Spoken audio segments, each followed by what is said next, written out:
Hello, hello. Hi, everyone. Hello. Thank you so much for coming. Welcome. Uh, I'm Lori Feldman, as I see so many familiar faces and some newer faces. So thank you for being here at our talk, our program on why it matters to talk about what matters most. Can you hear me okay? Okay, thumbs up. Thank you. I wanted to first let you know that this program is being recorded. We will share the link when it becomes available, so you can share with whomever you like. So welcome again. Thank you for being here. And if you are here to learn about Barbra Streisand's 33rd studio album entitled What Matters Most, you're in the wrong program. Okay, Babs made an album called What Matters Most. I learned that. Okay, so why are we here today? A little history. About 6 years ago, Hebrew Senior Life joined the Massachusetts Coalition for Serious Illness Care, along with over 80 other organizations. The coalition's mission is to ensure that health care for everyone in Massachusetts is in accordance with their goals, their values, and their preferences at all stages of life and in all steps of their care. The goals of the coalition, some of them were to complete a healthcare proxy form, choose an advocate for you, engage in ongoing conversations with your healthcare agent, and have an informed conversation with your care team, including your proxy, your providers, and anyone else as part of your support system. So those were the main goals of the coalition, in addition to trying to affect healthcare and providers and how they talk about healthcare wishes with their patients and families.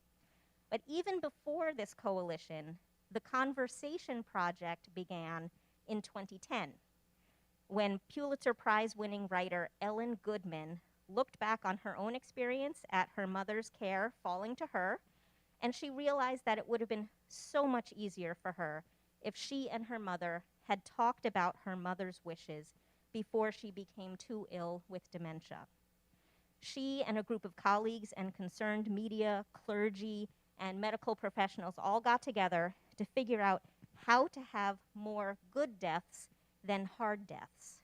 And with the good deaths including more peace and peace of mind for both the patient and those caring for them. Their goal was simple: to make it easier to initiate conversations about living and dying, and to encourage people to talk now and as often as necessary so that their wishes are known when the time comes.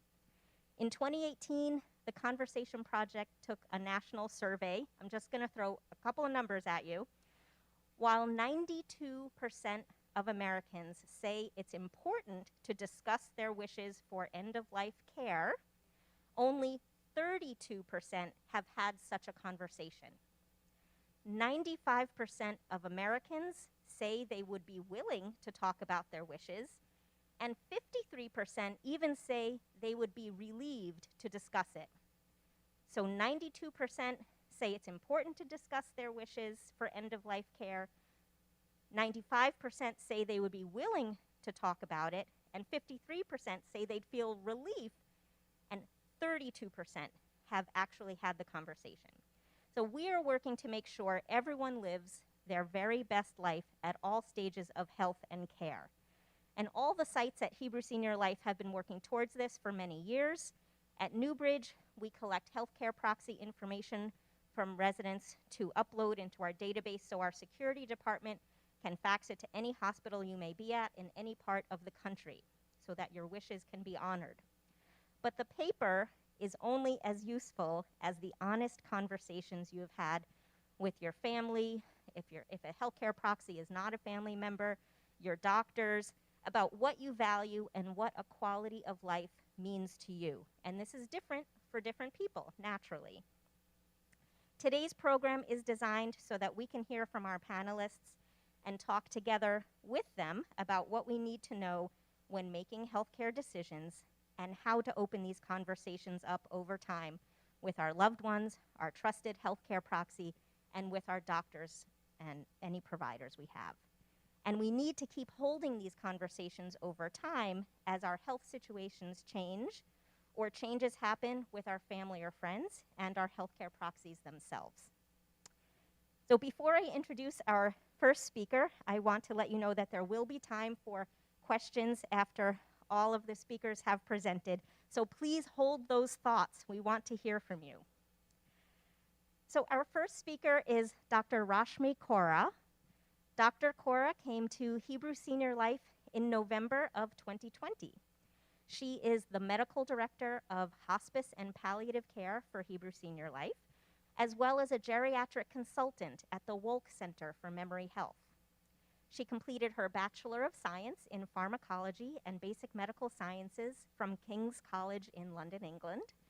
She received her Bachelor of Medicine and Bachelor of Surgery from King's College School of Medicine and Dentistry. She completed her residency in internal medicine at Overlook Medical Center and her fellowship in geriatrics and palliative care at Mount Sinai Medical Center. And she is board certified in hospice and palliative care, geriatric medicine, and internal medicine by the American Board of Internal Medicine. We are so thrilled to have her here. Please welcome Dr. Kaura. Okay.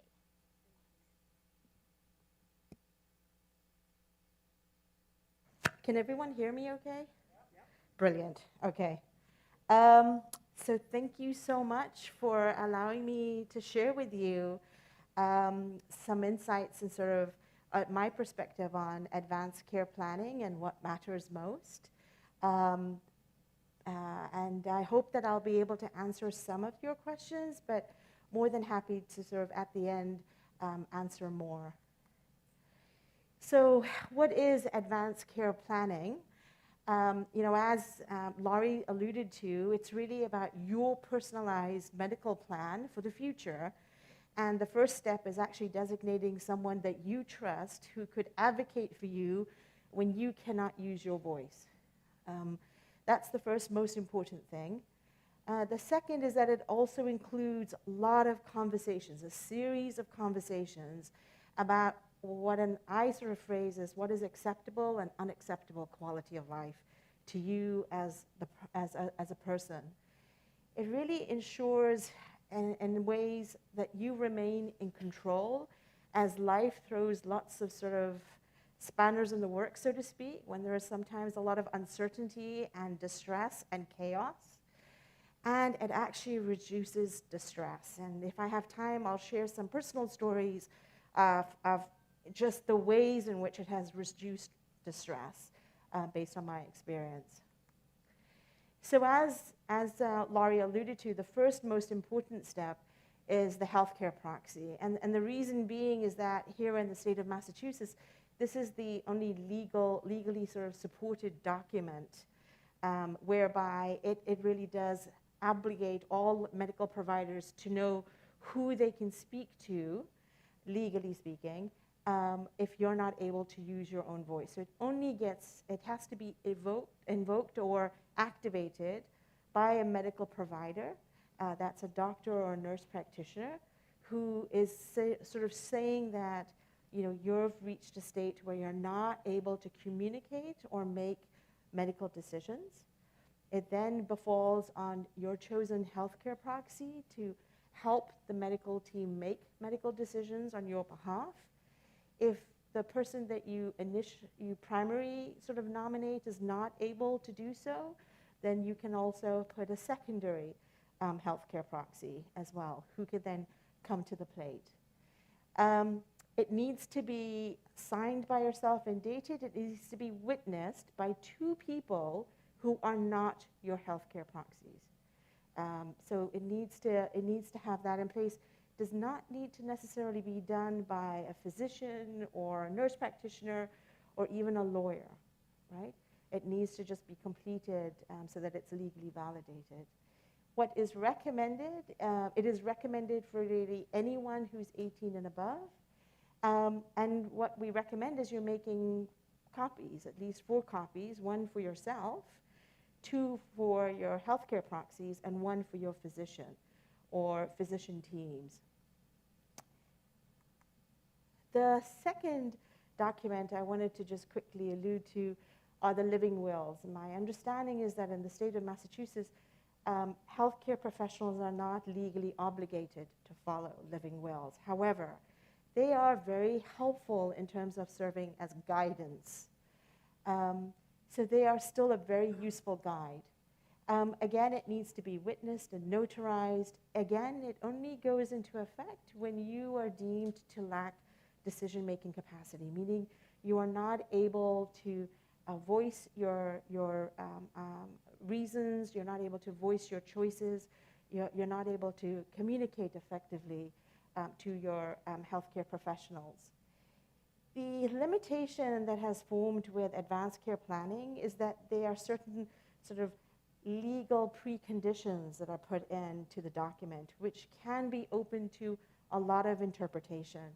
So the terms that are sometimes used are terminal illness. And I'll just share with you that terminal illness can be defined by various people in various ways, right? So, and then the other thing is incapacitated. So incapacitated is also a term that can be interpreted by in different ways by different people. And then the last statement that they often use is permanently unconscious.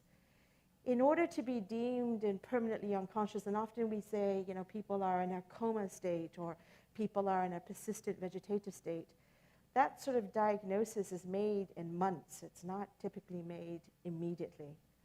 So that's important to keep in mind. And I think the living wills have sort of come about for those sort of traumatic events that happen that we don't necessarily always expect. That's where it really is very helpful, and you know, has come through a lot of our historical, you know, landmark cases. But the most important thing to bear in mind is that, you know, most of us are not going to have an acute accident or a road traffic accident. Most of us are not going to have an acute event. If you look at, you know, how we're all affected as we get older, accidents is actually 2% of the cause of us actually becoming very debilitated. If you look at the primary causes, it's heart disease, cancer, pulmonary disease, and cerebrovascular disease or dementia. And so it kind of plays what I'm worried about, or what I worry about when I'm speaking to families, is that, you know, these serious illnesses, these, you know, different illnesses that we will all accumulate with time, these will all begin to cause some degree of debility. And as you can see in the slide here, you know, as we get more debilitated through either numerous chronic diseases or even the existence of 1 or 2 serious illnesses, then our life expectancy is going to become shorter. And when I talk about life expectancy being shorter, I'm saying compared to those who didn't have those many diseases or that much debility. And we're talking about sometimes differences in years. And as we're becoming more debilitated, so the use of things like life-sustaining procedures, in particular invasive procedures, we start to have a greater trade-off. A greater trade-off in terms of how do those life-sustaining procedures return us back to the kind of living that we were doing beforehand, and how much do they cost in terms of comfort. And so you can see that also as we become more debilitated, we tend to have an increased amount of distress and discomfort. And these types of life-sustaining treatments start to give us less bang for our buck, or as sometimes investments might say, we get less return of investment, right? So that's an important thing to keep in mind when you're trying to engage with both your healthcare proxies as well as your primary care doctors on these discussions. So the default position is if you say nothing, if you have no discussions, if you have no open kind of frank issues, then what's going to happen is the default position is we provide therapeutics and diagnostics that are aimed at prolonging your life, irrespective of the trade-off on your debility and your discomfort. That's the default position.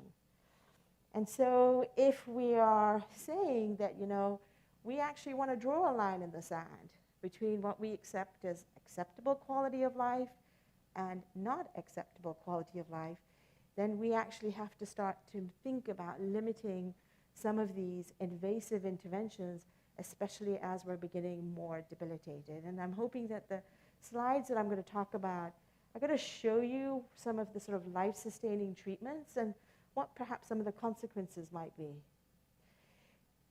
One of the forms that we use to sort of have, to complete as a result of a series of these conversations includes medical orders. And these are medical orders that have to be completed by a physician or a nurse practitioner. So these are, because they are medical orders, like a prescription. And like a prescription, they actually go into effect immediately after they're being completed. So this is not waiting for you to lose decision-making capacity. This is not, if you meet certain preconditions, as soon as the form is completed, it goes into effect. That's why, this is your way of, I view it as your way of protecting yourself from interventions that you don't desire, because they may result in a quality of life that would not be acceptable to you. And for that reason, in order for us to protect you and for you to protect yourself, you need to have these documents easily accessible, both to your providers and also in your homes, your places of where you stay. And just note also that these forms can be changed, and they can also be revoked at any time by yourself and replaced, but also can be changed and revoked by your healthcare proxy. So that's why one of the most important things about completing this order, which is called the Massachusetts Orders for Life-Sustaining Treatment, it's typically a pink form, although you don't necessarily have to have it pink, but it's pink because it's there to sort of highlight to, emergency services and other services that, by the way, there is a form, you need to read this, right? The important thing about this is that, and having a discussion about this and completing this form is really also engaging your healthcare proxy, because the form can be, disregarded and invalidated by your healthcare proxy if you lose decision-making capacity. And if they don't know why you completed this form, if they don't know what you were worried about, if they don't know what you were fearing, then they don't know whether this applies or not. And often healthcare proxies are having to deal with a crisis situation. And we're all human beings, and it can be very emotionally charged. So this document can be very helpful for them, but the completion of this document is advisable to be done with your healthcare proxy or to be shared with your healthcare proxy so that they know what your wishes are. It's from my own personal experience, a lot of sons and daughters and brothers and sisters, it weighs on them heavily. It weighs on them heavily. And so if they're part of that discussion, it helps a great deal in them understanding why. So let's go through each section, and I'll just, again, try to share some of the things that are going on. So the first section on the MOLST form, and I'm going to spend more attention on the MOLST form because of the complexity of this form. The first section is Section A, which refers to cardiopulmonary resuscitation. Now, I'm going to say to you that a lot of doctors and professionals will say, well, do you wish for CPR when your heart stops? And they stop it at that. Well, the definition of someone dying is when your heart stops. So let's use plain language. It's, do you wish for CPR when you die? Right? Do you wish for an attempt to be made to see if we can restart, your heart process? And I'm just going to say that, it's a procedure whereby it's an all or none. And anyone who's telling you that you can do a little bit of this and a little bit of that, they're fooling you, because when emergency services get called or anybody gets called, they're doing the whole shebang, right? And it involves compressions, it involves airway access, which may be intubation. It involves defibrillation if it's appropriate. It involves IV access and medications. And the longer it lasts, the greater the brain injury. So, sometimes you would hear that, for every minute, every 2 minutes, you're losing brain function. And this is a really complicated slide, but what I wanted to show you is really what the outcomes are. So if you look at this is 100 people, and each row is 10. And what this slide is showing that, during hospitalization after an out-of-hospital cardiac arrest, so somebody died out of the hospital and they were resuscitated, only 10 people were awake by the time they got to the hospital. The rest 90 were unconscious. And what happens in the hospital is you're going to the ICU, and in the ICU they may be, cooling you down to try to preserve your brain degeneration, the brain damage, right? And what you're going to find is that, the people, the sort of markers that are in gray and in black, these are the individuals that are suffering from multi-organ damage. So their organs are damaged, they're shutting down. These are the individuals that are beginning to get some neurological improvement, and you still have the 10 that are staying, conscious. And then when it comes to discharges, you can see there are 3 rows representing 30%. So 30% of people are being discharged with what we consider, intact neurological or favorable neurological outcomes. Again, favorable might be in the eye of the beholder. About 10% have poor neurological outcomes, and 60% have actually either had their family withdraw care or have died in the hospital. So, there was actually articles that were published about how TV programs were showing us that actually CPR had much greater odds of recovery where you would go home. Unfortunately, the data doesn't show that. And the data actually shows that even amongst those who survive, there is cognitive impairment. There are high levels of cognitive impairment. There are significant levels of physical limitations, fatigue, and social participation, and also significant pain. So it's hard.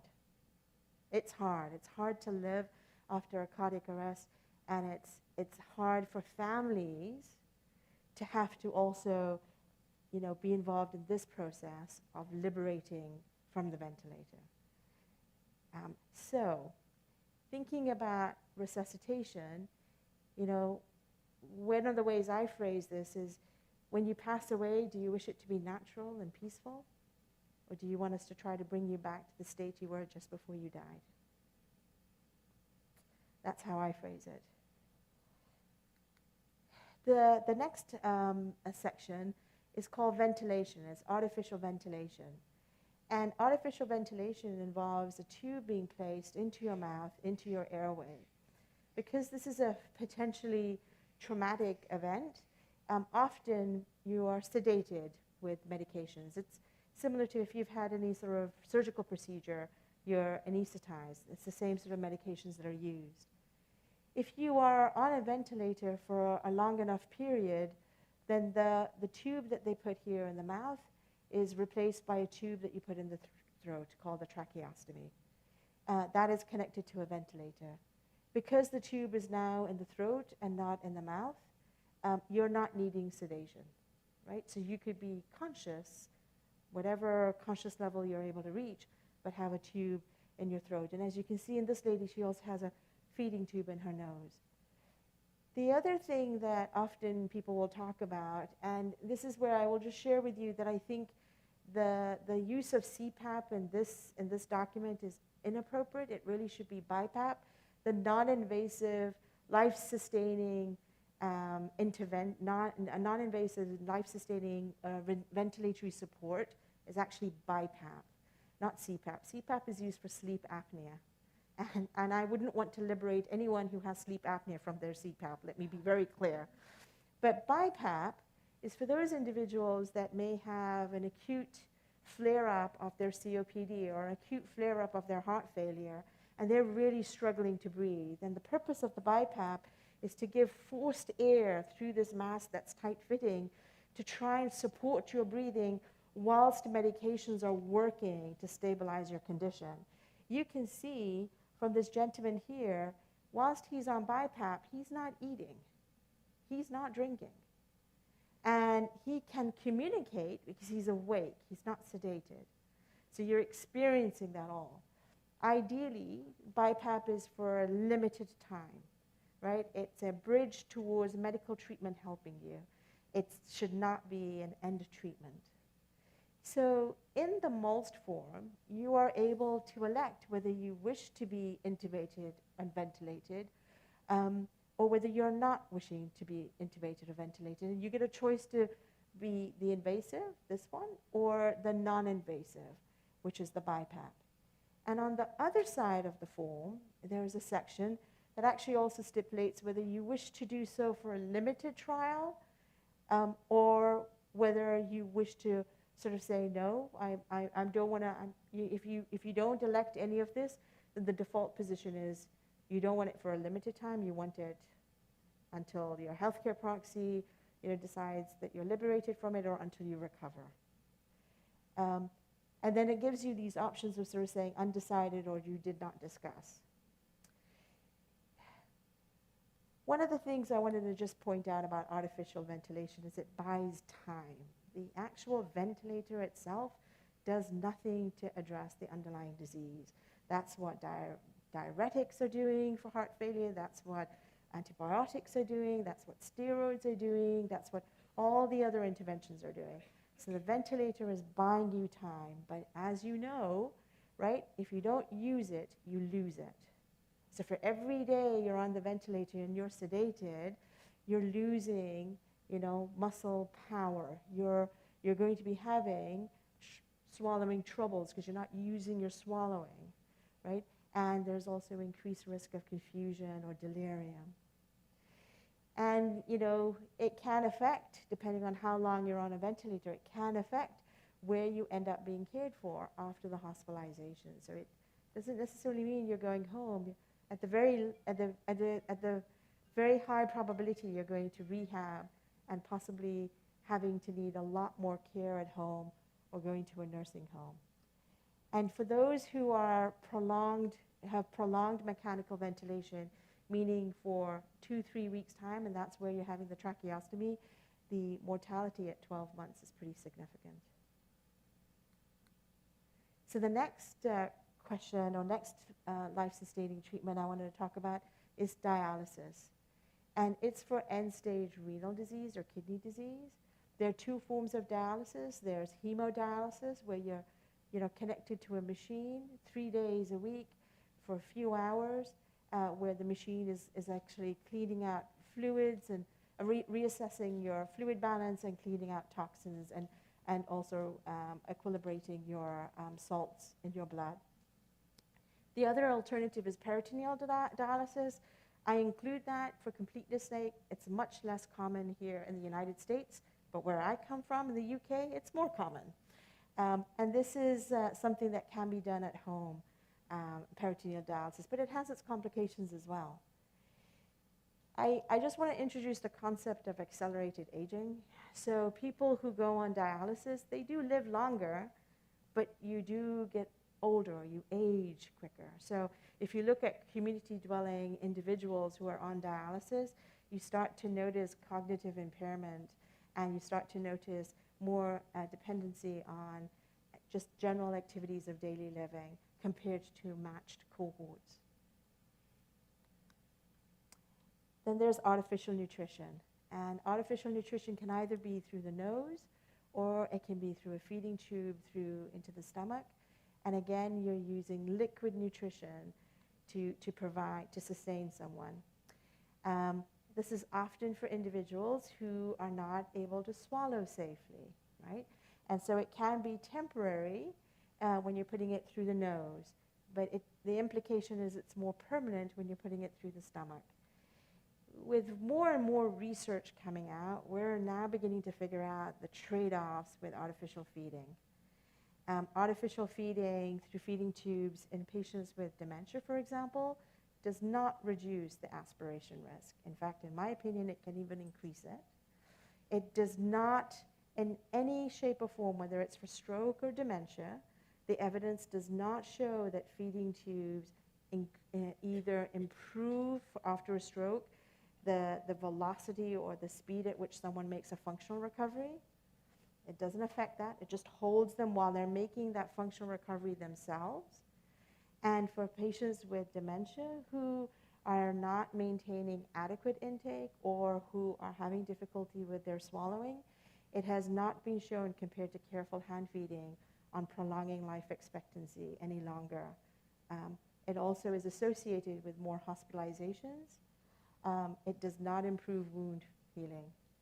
I think with a couple of exceptions, one of them being head and neck cancer, the use of feeding tubes, I think the bottom line I would say is it does not result in improved function. Your function may be sustained where you are in most likelihood.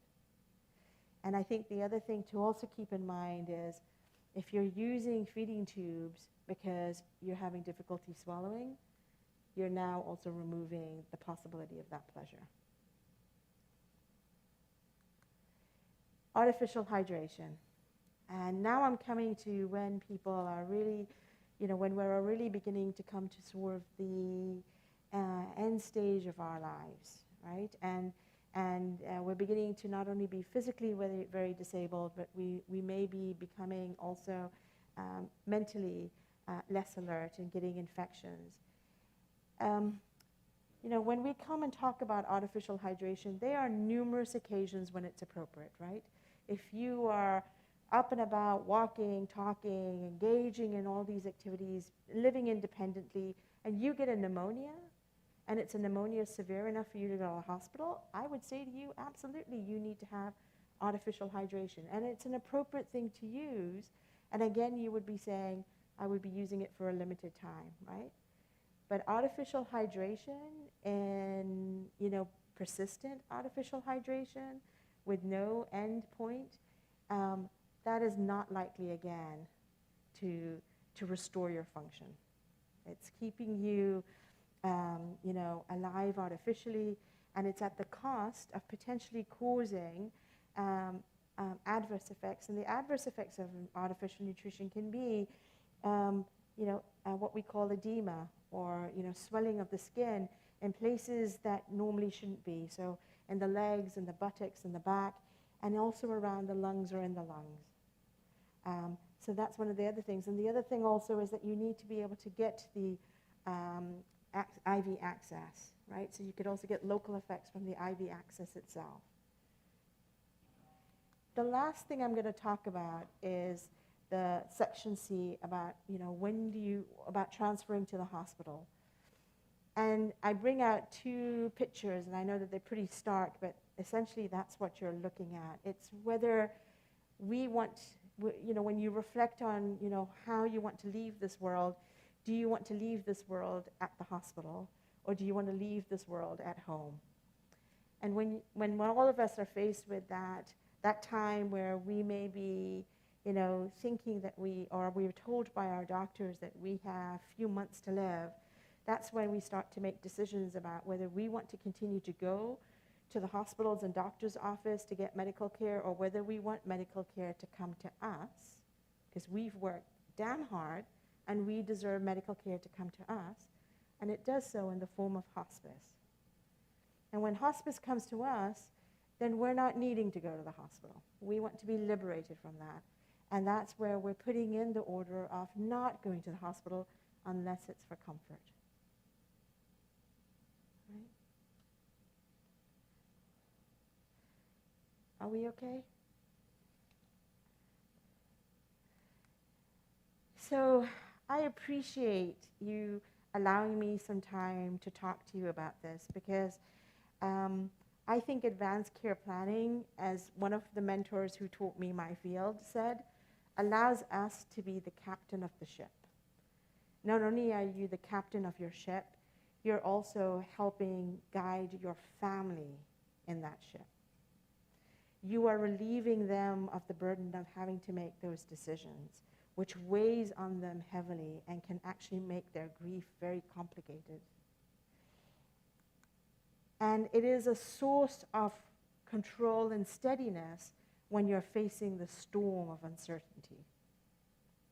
So it's the one thing you can hold on to when diseases and complications are being faced. Thank you.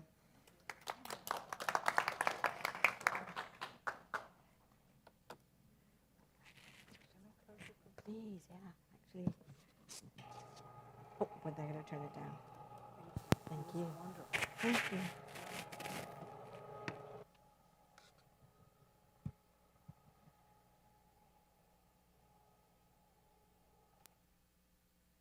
As we absorb this very important information, let's take a moment to switch off the ringers on our phones. I'm going to introduce now our second guest, Sue Wolff. She is known to many of you because she is Frankie Wolff's daughter. Sue was often at NewBridge prior to Frankie becoming ill, and often accompanied her to all sorts of events where people really got to know her. And certainly she accompanied Frankie during her final months. When we invited Sue to speak about her experiences of knowing what matters most for Frankie, we didn't know that for many years she had been involved in conversations and end-of-life planning that have been an interest of hers for many years, and I'm sure she'll tell us more about that. Sue attended our last What Matters Most talk with Frankie here in Great Meadow Hall a few years ago, and I certainly believe that Frankie would be very happy knowing that Sue is part of this ongoing conversation. So without further ado, Sue. Thank you, Judi. Hello, everyone. First, I just need to look around the room. Can you hear me? Okay. I'll try to talk louder. It is both stirring and heartwarming to be here today, reflecting with you on what matters most. Many of you knew my mom, Frankie. She loved living in community with you here at NewBridge. Mom felt deeply grateful for her life, including being able to be one of the first residents to move to NewBridge.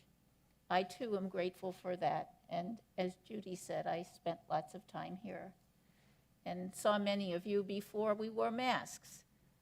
Is there a way to turn up the volume? I think some people can't hear me. Is that okay? Can I take my mask off while I speak? Okay. Is that better? Great. Okay. I apologize for reading, but that's what I'm going to do. Mom was very aware of the many... Do you want me to start again? Okay. Mom was very aware of the many kinds of privilege that she lived with, which she often attributed to luck. Except for her daughter Jackie's life being cut short by a drunk driver, Mom felt blessed and lucky. In addition to other ways, Mom was unusually lucky about her health. Until her late 80s, she did not have significant health challenges. As she grew old, she developed age-related challenges in her bones and in her heart. As I wrote these words, in her bones and in her heart, I was struck by their double meaning. In her heart and in her bones, Mom was clear about her own what mattered most, in her choices about how she lived, and in her end-of-life wishes. Mom often voiced and lived her values that with privilege comes responsibility. She lived her values of tikkun olam, tzedakah, and community, with family occupying the center of her life. When the time neared, Mom was ready to reach the end of her life. She communicated her love, her gratitude, and her goodbyes. She felt at peace in herself and in her relationships. Thankfully, her spirit and values live on in those whose lives she touched. Not to mistakenly convey that she was perfect, it is important to acknowledge that inside our family we had areas of ease and joy and areas of differences that were at times quite painful. Thankfully, I think it is accurate to say that as we each grew and matured, we generally found ways to become strong in the broken places. I recall saying on more than one occasion to Mom, somewhat in jest and fully meaning it, "I'm glad you have lived long enough for each of us to grow and mature and get to this place." Mom was a good role model for lifelong learning and growing, and transformative growth in our family continued during and after Mom's passing. I'm very grateful that Mom shared openly with us what she did and did not want if or when she became ill or when she came to the end of her life due to age. I am grateful, too, that she was also open with us about her finances and included my brother and me and our family and our individual family constellations, values, and needs as she considered and periodically updated her estate plans. If I could have a redo, however, I would have spent more time with Mom attending to her possessions, clearing what had become clutter, enjoying the process of donating clothing and other things that could be used and enjoyed by someone else, and thinking about how some of her beautiful or meaningful things would be enjoyed by family and friends and to whom they would go. As Mom neared the end of her life, she was also able to be clear about her own what matters most with her care team, Hebrew Senior Life Hospice, and a private home care provider, Synergy. As I wrote, I realized I do not know, some of you know, but I don't. I realized that I do not know in what ways Mom spoke about these, what matters most, with her friends and community. I know she spoke about it often with me. Repeatedly, Mom said, "I want to go out while the music is playing." The quality of her life was more important to her than the number of her years. It mattered most to her to be able to be socially engaged and to be independent, to live and die in her own home, and to not be a burden to her family. In those last months, we tried to reassure her countless times that we valued being on the journey with her and did not consider it a burden. I hope she heard us. As long as I can remember, Mom, and I think her mother before that, volunteered by visiting community members living in assisted living and nursing homes. It pained Mom to see a resident sitting in a hallway and others walking by without acknowledging them. It mattered most to her to not be in that situation if she became unable to engage and respond. Mom was an advocate for the choice of access to medical assistance in dying. She wished that that would be passed in Massachusetts. She did not like the term doctor-assisted suicide as she felt that misrepresented the intent of the dying person and the physician. I'm remembering 3 times in the last 10 years or so of Mom's life where, because I knew clearly what mattered most to her, I was able to advocate for her wishes. Had I not known her wishes, I imagine I would have been pained, suffering in making choices. Now, as I reflect, I find myself wondering how it would have been if Mom's wishes and my own wishes or beliefs were widely different. I do not know the answer to that based on lived experience. My lived experience is that when Mom talked about her wishes, and on the occasions when she was quite ill, and when she was at the end, close to the end of life, it was easy and peaceful for me to make choices that supported her wishes because I knew them very well. I felt confident and I feel grateful that this let me be present with her rather than angst about choices. And I had never met Dr. Kaura before. I think that all that she said and what I wrote to say mesh so amazingly well. I hope the following is not too revealing. I share it in hopes that this will empower each of us, myself included, to engage with questions about what matters most and find ways to share this with our loved ones and caregivers. About 10 years ago, and I may tear up while I say these things, so it's okay with me. About 10 years ago, there was a family conversation with Mom around her dining table upstairs here at NewBridge, with my brother and sister-in-law, and my then teenage son and myself. I do not know what led up to the conversation. What I do recall was that Mom shared, as she had previously shared with me and presumably with my brother, her wish not to have all possible medical intervention if she were to become ill. My sister-in-law commented that she appreciated that our family had these kinds of conversations and that that had not been her experience in her own family of origin. My son, who many of you know, is alive and thriving today because of lots of complex medical intervention in his early years. He became quite upset with this. From his point of view as a teenager, he did not understand how his beloved grandmother, or for that matter, anybody, would not want to have every possible medical effort and intervention if it could prolong her life.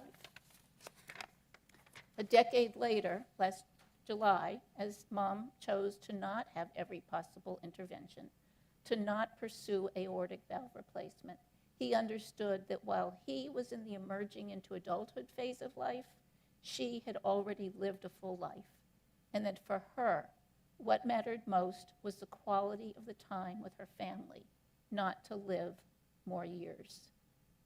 He was able to understand, too, that while the procedure could possibly help her to breathe more comfortably, her bones were nearing the end of their lifetime of service. Throughout her last months, and since then, my son has felt deeply moved and deeply grateful to have been able to be closely present with Guy, as he called her, and our family in her final months. About 5 years ago, Mom developed a cardiac arrhythmia for which a pacemaker was recommended. While typically pacemaker placement is a procedure that goes smoothly, Mom developed a rare, life-threatening complication during the procedure. The doctor came out and told this to my brother and me, who were in the waiting room at the hospital. Coincidentally, I could see through the windows of the Brigham Children's Hospital, where I had had, on the other end of life, similar shocking news. The doctor let us know that this might necessitate emergency open heart surgery, and then he rushed back to the operating room to care for Mom. In that split second of aftershock, in my heart and in my bones, I remembered the many conversations with Mom over the years. Now, in her late 80s, I had no question that she would not want to undergo open heart surgery. My brother agreed, and we found a way to convey that to the medical team. In fact, lucky again, they were able to stop the bleeding without surgery. She had a long and difficult recovery, and then about 5 more years of life here at NewBridge. As an important aside, while Mom's, and this resonates with what Dr. Kaura said, while Mom's healthcare directive, proxy, and most forms underscored her wishes, these papers were not part of the then current picture at the hospital. This speaks to the import of having someone who can serve as an advocate at all times, such as this.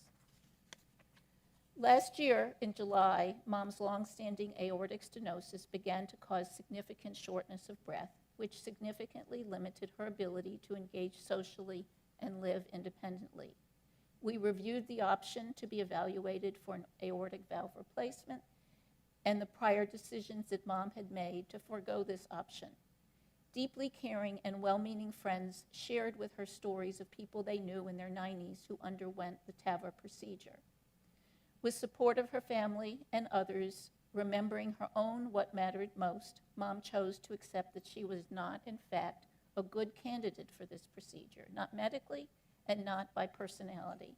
She did not want to go further down the path of more medical assessment and intervention. Mom accepted that she was now moving into the final phase of her life. She was okay with that, though distressed by episodes of shortness of breath. With her strong desire for independence, she reached out and contacted Hebrew Senior Life Palliative Care herself, and then actively participated in the decision to receive hospice care and in-home assistance. I know I can speak for my whole family and for Mom that her clarity about what matters most and her sharing that were gifts from Mom to us. We were able to honor her what matters most with quality time with her family in her home, and she was able to enjoy being in touch with other family and friends via phone and email. Mom, Frankie, felt deeply grateful for the life she had, the love she shared, the communities in which she lived, and the kindness of the professionals who cared for her at the end of her life. I've said far more than I expected to, and there's so much more I could say. Thank you for inviting me to be part of this conversation.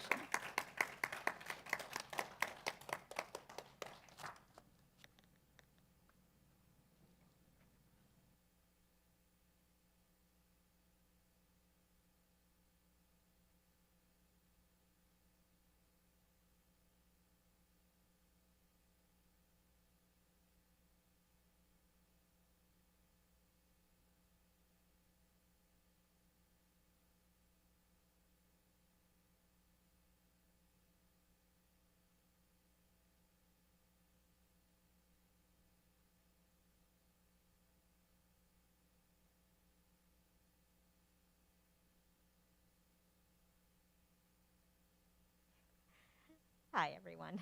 Sorry about that. So we're going to skip around just a little bit. And this has been an amazing experience, at least for me so far.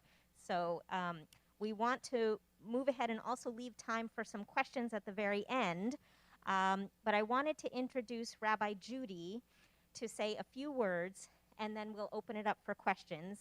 And I just want to say about Rabbi Judi that, of course, you know, you all know her, I'm sure, but I just wanted to say that she has served as rabbi and interfaith chaplain at HSL and at NewBridge since it opened. And in this capacity, she has served on the palliative care team as rabbi of Congregation NewBridge. She teaches Torah study classes every week, leads groups such as the Thursday afternoon conversations about tough stuff, kvetching and kvelling, co-leads our Living with Loss group with me, staffs the Jewish Life Committee and the Resident Volunteer Outreach Committee, and countless other things that are too many to list. She also has a master's degree in counseling psychology from Lesley University.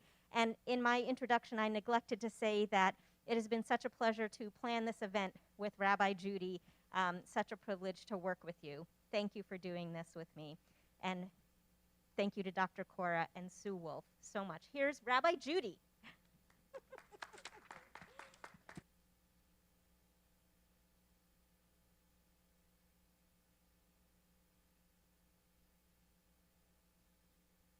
Laurie, thank you for that very generous introduction. What I wanted to focus on was the question in Judaism and all other faith traditions about the sacredness of life itself. And I think there's no disagreement whether one is Jewish, Christian, Muslim, or of no particular faith, or I know I've left out other faiths by name unintentionally, but life is precious, and that's something that we are taught, and certainly doctors are, their primary thing is to save life. And then we get to the 20th century and the 21st century, and things change because medicine and science have advanced so far. In fact, many of us probably wouldn't be alive today were it not for inventions and interventions that came about in the past 100 years or less. Things like antibiotics that have saved us when we were young, and surgeries and chemotherapies and all of those things that save life, and we are so grateful for them. And then in the later phase of life, when we've already benefited so much, including by good nutrition and information about how to stay healthy and so on, we find sometimes that we are approaching a place where medical interventions are available to keep us going Sometimes it seems almost indefinitely. But the question of quality of life becomes the issue. And then we run into a balancing act between, if life is precious, how dare I opt out? How dare I say, I don't want you to save my life if I get to this point?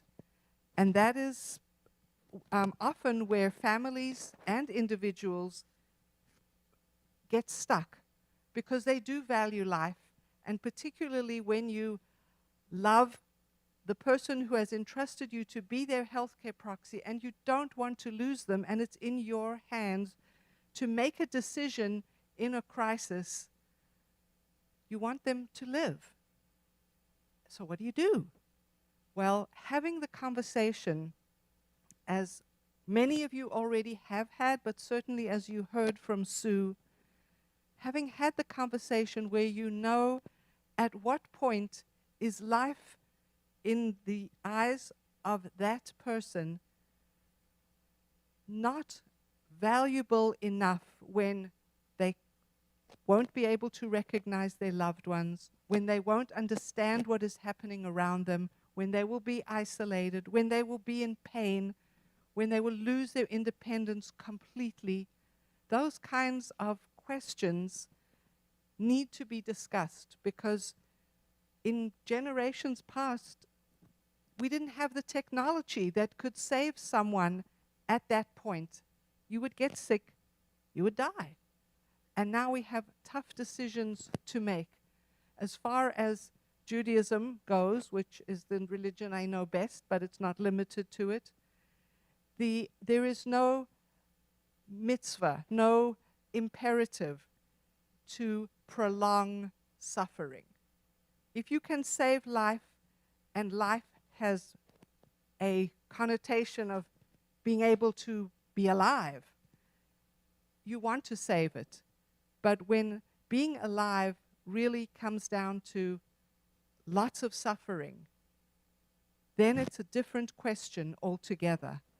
And the answer is a very personal one, and it is based on so many variables that I'm not presuming to say, if that's the case, don't hold on to life. I'm not saying that. I'm just saying it's really important to talk about it and think about it. I mean, think about it and talk about it, and then keep thinking and keep talking, because things do change along the way. I'm going to leave out any other remarks I had thought to say, because I want to give you the opportunity for asking any questions from our speakers, and we will run around with the mic to make sure you're heard. Okay, we're going to place our speakers on the stage so you can face them as you ask your questions. Does anyone have a question they'd like to ask? Sylvia.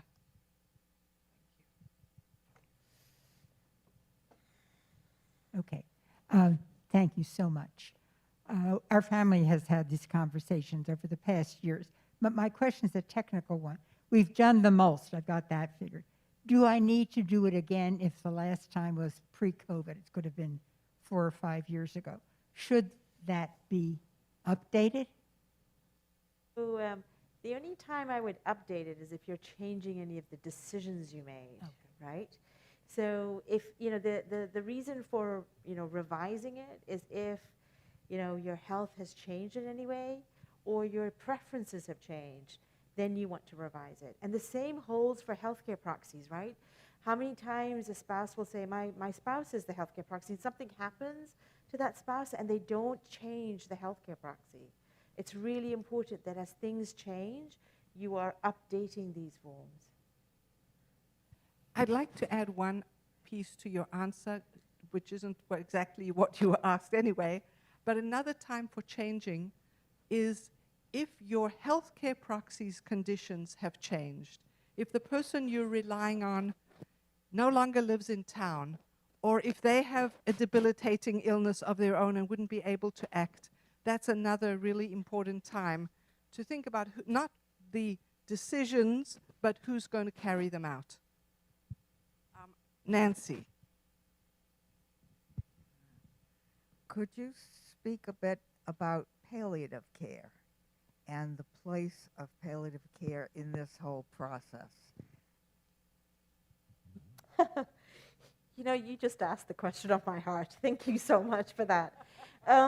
So how do I introduce palliative care? It's a team, and it can include a team that comprises of physicians like myself, nurse practitioners, social workers, and chaplains. And the role of a palliative care provider or team is two or threefold. It's really to help with symptom management. As many people deal with a serious illness, the medications that you're usually getting to help you cope with the symptoms of that serious illness might start to become less effective. And therefore, you're now needing new medications and a new way of approaching it that a palliative care provider like a nurse practitioner or doctor might be able to advise you and your regular doctors. So symptom management is helpful. And then you're right in asking the question of, does palliative care help in this process? And we do. Part of what our work is really to understand people as people, not patients, and understanding what gives life meaning to them, what is of value to them, what have they been told about their illness, and what do they worry about, and what do they hope for. And also part of our expertise is to bring all the different illnesses together, and also what's happening in your daily life, and trying to bring it all together and coming up with, what can we expect in the future. And then making careful decisions, and making careful decisions that we're comfortable with, that your family's comfortable with, moving forward. Sometimes it's a case of, hoping for the best, but planning your backup plan for the worst. And then it's following. At times if you're able to access palliative care services at different settings, and certainly here at Hebrew Senior Life we're trying to do that, then it's having that continuity. But that's what palliative care does. And also it tries to help, providers also try to help coordinate your care, sometimes with specialists, sometimes with other sort of services. So palliative care, if I were to sort of say it in a nutshell, it's a service that helps to support you, your family, and your regular doctors. It's an added layer of support. And it's available at perhaps critical points that you may have in the course of your illness or your loved one's illness that can help you to mitigate the distress or discomfort. Does that make sense? So it's different from hospice because, in some respects, if you think about it, palliative care is specialized medicine. So when I work as a palliative care doctor, I'm working as a consultant. So just similarly as, your PCP may be helping you with your blood pressure, but now your PCP is bewildered because your blood pressure is not responding to, standard therapy. He might say, I think you need to see a cardiologist, right? And he refers you to a cardiologist for some additional help. So similarly, a primary care doctor might refer you to palliative care for some additional help, additional expertise. And again, it's paid by Medicare Part B, similarly to what your cardiologist is paid for, right? But it comes and then it goes. Just like you see your cardiologist, they help to address that, and then things are stable, and you don't need to see your cardiologist. Similarly, that's what palliative care would do, right?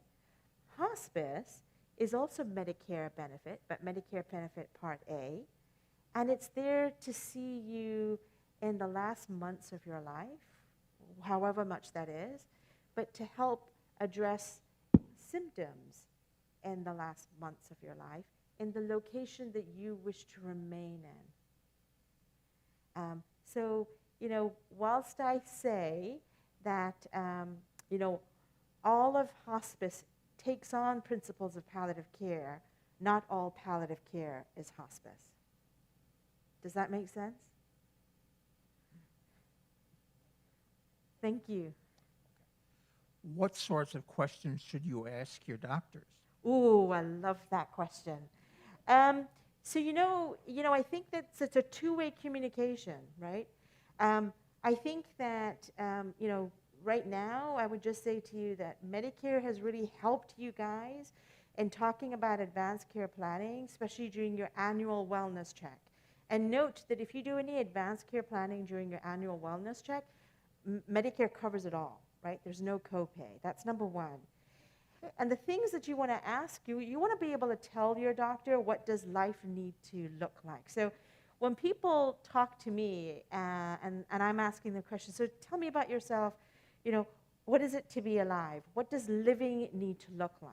Where is your line in the sand whereby if you cross that line, that wouldn't be living to you anymore, right? And that's kind of the question you have to go back to your doctors. If you're thinking about a treatment, right? And they're saying, well, this is what I recommend, because it's, out of 100% of people, 30% responded to this treatment and 60 or 70 didn't, right?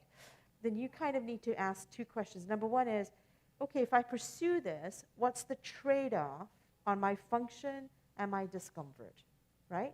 What's the trade-off? And the other question is, if you were in my shoes, what would you do, right? If you were in my shoes, based on your experience, what would you do? What would you advise and why? So it's a two-way communication. But what I would encourage you, because this is actually helpful not only for myself, but as a clinician who started in internal medicine and moved to palliative care, I can just reflect to you, it's a whole new way of thinking and language. And so my colleagues need to also be prompted by you to use that language. We're not talking necessarily about the currency of alive and death. We're talking about the currency of living and living the way I wish to. Thank you for all you're doing. Thank you. Last question. Just quickly, Rabbi Judi, I don't know if you remember, or you probably do.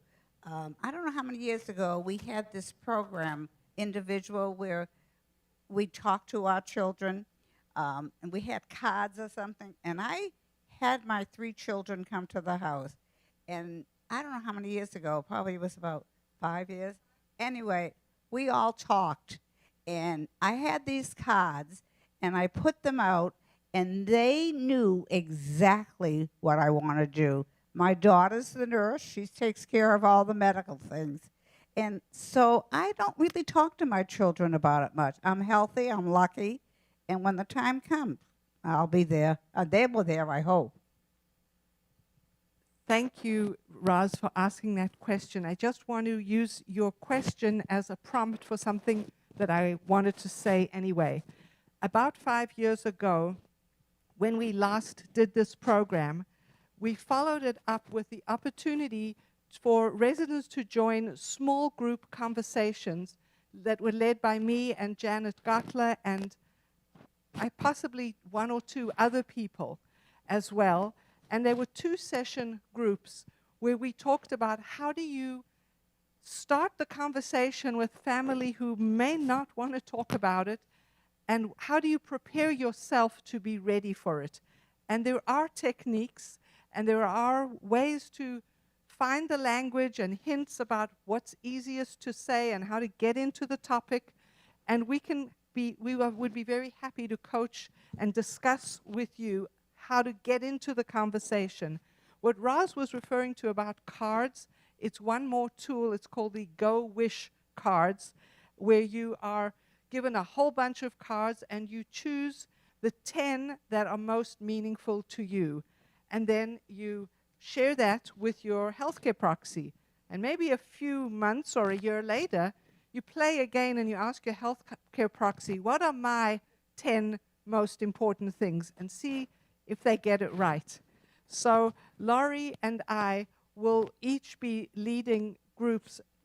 They'll be on Mondays, some in the morning and some in the afternoon. You can choose. We will let you know, and you can sign up if you'd like to get some strategies for how to do these conversations. So thanks for reminding me about that, Roz. Please go ahead. This is almost a follow-up to what you were saying. We participated in the Conversation Project, and very similar, but you don't use cards, and there are questions and prompts. And what I would say is it led to the most loving, caring, hilarious evening I've ever had with my children. And it was one of those things where I sort of said, let's just have dinner, let's begin to talk. And then the restaurant was closing and they didn't want to go home, and we all went back home to the den and we sat and continued. And it was so meaningful and so, so important. The other thing to say is I had the blessing of having Atul Gawande as my next door neighbor for many, many years till I moved here. And when I told Atul and Kathleen that we had decided to come, he said, you can't move. And I looked at him and I said, Atul, I read your book and I have to go to NewBridge. But I'm saying that to recommend on Being Mortals. He would love listening to you, Doctor. I feel as if I have him in my ear when I listen to you speak. Just a wonderful follow-up to everything we've learned this afternoon. And because I'm really listening, I have one very specific question. We were with friends in the dining room last night who were talking about how in the closet there is supposed to be a plastic envelope that has important documents. We don't have it. Help, who do we talk to make that happen? Speak to Mark or to Joe or to Laurie and Nancy Sullivan. Nancy Sullivan's probably the main person. And just to mention what you said, when we do these groups, small groups, we will be using the Conversation Project's guide to getting into conversations. It's really excellent, and it's even better now because it has been recently reviewed and improved. So we'll use that and also the cards. 1 second, we have another question. I clearly have had this conversation with her, both of our daughters, but several years ago we ran into an issue with my mother-in-law who was clearly dying, and the grandchildren recognized it, we recognized it, and my brother-in-law absolutely was in the state of denial, and he was refusing to listen to any of us saying, let her go, and giving her permission to go. How do you deal with the family members, whoever they may be, who enter into that state of mind? And I recognize you have to give them time, but there's got to be a better way of, in spite of what her wishes may have been. Can I answer?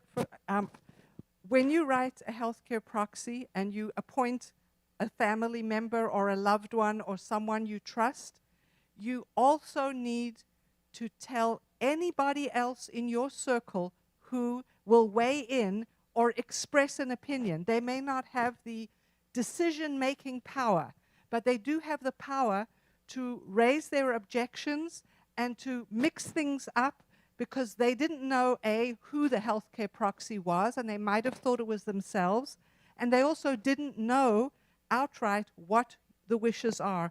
So your wishes are not a private thing just between you and your healthcare proxy.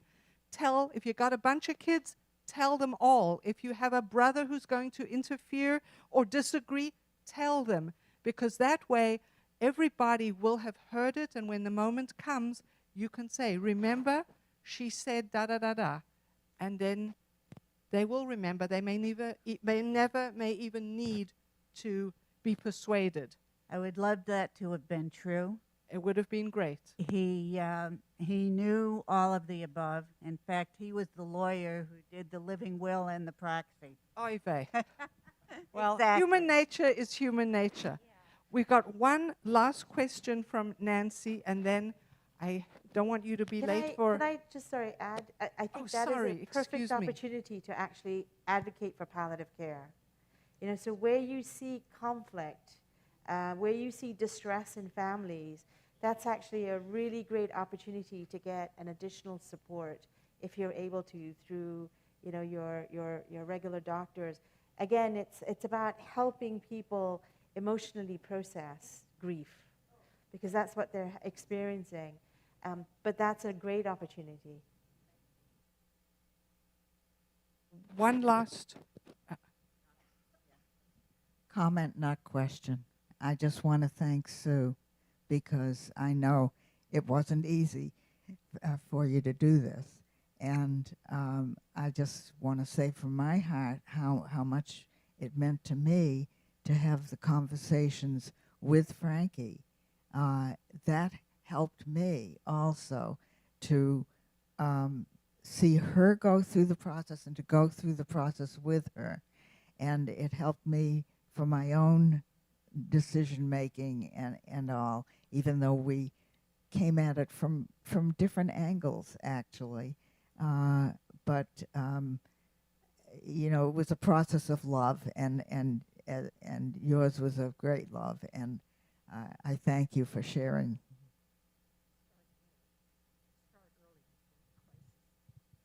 Sylvia adds, start early before the crisis. I want to thank both of you. Dr. Kaura, thank you so much for your medical expertise. And Sue, thank you so much for sharing from your heart and your bones and being here with us. And thank you to all of you who came, and thank you to all of you at home who are watching. We really, really appreciate it. And thank you to Laurie. And one more thank you. Nancy Coomer and Phyllis Hirsch came to us several months back and said, you really need to do that What Matters Most program again. It's been years. So thank you, Nancy and Phyllis.